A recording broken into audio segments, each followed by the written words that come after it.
নমস্কার বন্ধুরা, আপনারা সবাই কেমন আছেন? মৌমিতার লাইফ অ্যান্ড স্টাইল আরও একটি ব্লগে আপনাদের স্বাগত জানাই। এই দেখুন, আমার ছেলে চলে এসেছে স্কুল থেকে।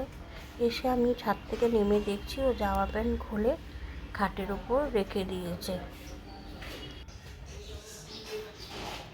হ্যাঁ রে, পরীক্ষা কেমন হয়েছে? ভালো হয়েছে।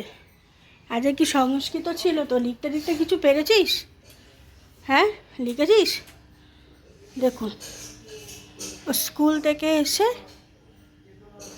ব্যাগ, স্কুল ড্রেস, প্যান্ট সব খাটে রেখে দিয়েছে। এগুলো যাবো। জল খেয়েছিস? তাহলে এত তাড়াতাড়ি বেরিয়ে গেলি? 11:30 থেকে 2টো পর্যন্ত তো পরীক্ষা ছিল। ছুটি দিয়ে দিল, মানে খাতা নিয়ে নিয়েছিল? তাহলে ছুটি দিয়ে দিয়েছে। আজকে তো 10 টেস্টের রেজাল্ট বেরোবে। হ্যাঁ হ্যাঁ, 10 টেস্টের রেজাল্ট 1:30 থেকে বেরোবে। তো দেখ, লিখেছিস কিছু? দেখ, কালকে তো কম্পিউটার। পরীক্ষা দিয়ে চলে এসছে। কালকে ওর কম্পিউটার। কালকে কম্পিউটার হলে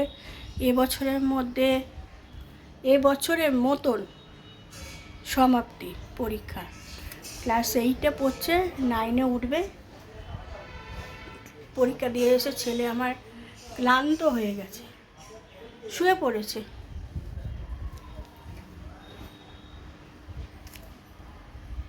তাহলে চলুন, টাটা, আবার দেখা হবে পরে একটা ব্লগে।